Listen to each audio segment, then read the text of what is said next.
कोफ्तों की ये रेसिपी बहुत ही सिंपल और आसान सी है। जितने मज़ेदार ये देखने में लग रहे हैं, खाने में उससे भी ज़्यादा लाजवाब हैं। तो चलें फिर मैं आपके साथ ये मज़ेदार सी आसान सी रेसिपी शेयर करती हूँ। तो सबसे पहले हम कोफ्तों के लिए ग्रेवी बनाएंगे। इसके लिए मैंने हाफ़ कप के करीब कुकिंग ऑयल लिया है। 2 मीडियम साइज़ के प्याज हैं, इन्हें बारीक स्लाइसिस की सूरत में आप काट सकते हैं। तो हम प्याज़ों को करेंगे इसमें फ्राई, और यहाँ पे आप मीडियम टू लो फ्लेम पे आप इनको फ्राई कर सकते हैं। प्याज़ों को हल्का सा सोते करने के बाद अब हम इसमें शामिल करेंगे लहसुन। ये तकरीबन 7 से 8 लहसुन के जवे हैं, जिन्हें बारीक स्लाइसिस की सूरत में काट लिया था। तो अब हम लहसुन की भी इसमें भुनाई करेंगे। यहाँ पे देखें लहसुन और प्याज इनका ये लाइट गोल्डन कलर आ चुका है। तो अब इस पॉइंट पे मैं इसमें शामिल करूँगी टमाटर। ये भी 2 मीडियम साइज़ के टमाटर हैं, 2 हरी मिर्चें हैं, और इसके साथ ही मैंने इसमें शामिल कर दी हैं धनिए की डंडियाँ। धनिए की डंडियों की जो खुशबू होती है, जो फ्लेवर होता है, वो बहुत ही ज़्यादा स्पेशल होता है। अगर आप कभी इनकी जो डंडियाँ हैं उसको ग्रेवी में शामिल करके देखें तो आपको इसका फ़र्क बहुत ही ज़्यादा नुमाया नज़र आएगा, क्योंकि ग्रेवी बहुत ही ज़्यादा खुशबूदार, मज़ेदार, फ्लेवरफुल बनती है। तो यहाँ पे हमने इनको भी थोड़ा सा नरम कर लिया था। तकरीबन 3 से 4 मिनट आपने देने हैं ताकि ये टमाटर, हरी मिर्चें और लहसुन और सॉरी जो धनिए की डंडियाँ हैं वो नरम पड़ जाएँ, ठीक है? और इनको आप एक प्लेट में निकाल लें। अब हमने लेना है एक ब्लेंडिंग जग। इसमें मैंने 1 कटोरी दही की डाली है, और ये जो हमने मसाला निकाल के रखा था प्लेट में, वो हम इसमें शामिल करके ब्लेंड करके एक साइड पे रख देंगे, ठीक है? उसी कढ़ाई में जिसमें हमने प्याज़ों को फ्राई किया था और बाकी चीज़ों को हमने फ्राई किया था, वो ले लेनी है। हल्के से गर्म ऑयल में हमने हाफ़ टी स्पून ज़ीरा, हाफ़ टी स्पून हल्दी, हाफ़ टी स्पून कुटी हुई लाल मिर्चें और हाफ़ टी स्पून लाल मिर्च पाउडर शामिल करके थोड़ा सा इसको मिक्स करेंगे, और साथ ही हमने जो ब्लेंड करके मटीरियल हमने रखा था वो इसमें शामिल कर देंगे। 1 स्पून हम इसमें नमक का शामिल करेंगे।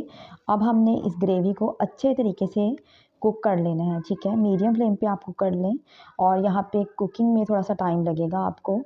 मैंने इसको कवर कर दिया था, और ये देखें ऑयल जो है वो सरफेस पे आना शुरू हो चुका था, लेकिन अभी भी ये कंप्लीटली कुक नहीं हुई।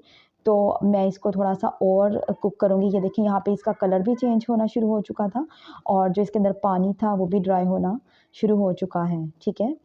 तो थोड़ा सा हम इसको और कुक करेंगे, और यहाँ पे ये देखें जितना ज़्यादा अच्छे तरीके से आप इसको कुक करेंगे, ग्रेवी उतनी ही ज़्यादा टेस्टी बनती है, ठीक है? और यहाँ पे ये कंप्लीटली जो है वो ग्रेवी हमारी रेडी हो चुकी है, ठीक है? तो अब हम यूँ करते हैं कि इसमें जितना आपने शोरबा बनाना है कोफ्तों के लिए, जितनी आपने उसकी थिकनेस रखनी है, उसके अकॉर्डिंग आप इसमें पानी शामिल करें। मैंने यहाँ पे 1 ग्लास पानी शामिल किया था। अब हम लो फ्लेम पे 10 मिनट्स के लिए कवर करके रख देंगे। इसके बाद हम बनाते हैं कोफ्ते। कोफ्ते बनाने के लिए यहाँ पे मेरे पास है कीमा। कीमा जो है वो बहुत ही अच्छे तरीके से हमने फ़ाइन कीमा जो है, बारीक कीमा वो करवाना है, ठीक है?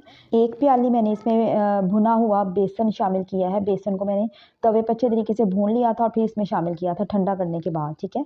अब मैं इसमें शामिल कर रही हूँ भुना कुटा खुश्क धनिया, ठीक है? थोड़ा-सा मैंने नमक शामिल किया है, कुटी हुई लाल मिर्चें शामिल की हैं, और दड़ा मिर्च शामिल की है। ये तमाम मसाले आप अपनी टेस्ट और चॉइस के अकॉर्डिंग कम या ज़्यादा कर सकते हैं, ठीक है?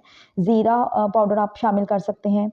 इसके अलावा गरम मसाला पाउडर आप इसमें शामिल कर सकते हैं, और इसके बाद अच्छे तरीके से आपने इसको मिक्स करना है। हाथों पे आपने ऑयल लगा लेना है ताकि मटीरियल आपके हाथों के साथ ना चिपके। उसके बाद आपने कोफ्तों की शेप बनाना शुरू कर देनी है। छोटे-छोटे से बॉल्स बना लें। यहाँ पे मैं आपको बताती चलूँ कि जब मैंने कीमा करवाया था तो मैंने इसके अंदर प्याज़ और अदरक, लहसुन के जवे भी इसमें, हरी मिर्चें भी इसमें शामिल कर दी थी, ठीक है? अगर आप बाद में प्याज शामिल करेंगे जैसे बाकी मसालों के साथ, तो फिर आपने प्याज को अच्छे तरीके से ग्रेट करना है, उसको निचोड़ के पानी निकाल के फिर आप इसमें शामिल कीजिएगा, अदरवाइज़ कोफ्ते जो हैं वो टूट जाते हैं, ठीक है? ऑयल को हमने अच्छे तरीके से गरम कर लेना है। गरम करने के बाद हमने फ्लेम को मीडियम कर देना है। मीडियम फ्लेम करने के बाद इसमें हम कोफ्ते शामिल करते जाएँगे और इनको फ्राई कर लेंगे मीडियम टू लो फ्लेम पे, ठीक है? और यहाँ पे देखें ये कोफ्ते जो हैं बहुत ही अच्छे तरीके से इनकी बाइंडिंग हुई है। आप इनको जितना मर्ज़ी पलट लें, इनकी साइड्स को चेंज कर लें, ये बिल्कुल भी नहीं टूट रहे। दोनों साइड से अच्छा सा प्यारा सा गोल्डन कलर आ जाएगा तो आप इन कोफ्तों को निकाल लें, और निकाल के आप इसको ग्रेवी में शामिल कर दें, ठीक है? ग्रेवी में शामिल करने के बाद लो फ्लेम पे आपने तकरीबन 5 टू 7 मिनट्स के लिए इसको कवर कर देना है, और साथ ही इसमें मैंने अंडे भी शामिल कर दिए थे उबले हुए। तो ये देखें हमारे कोफ्ते रेडी हो चुके हैं। आप इसमें हरा धनिया डाल दें, आज की ये आसान सी रेसिपी अच्छी लगी हो तो लाइक शेयर और सब्सक्राइब लाजमी कीजिए।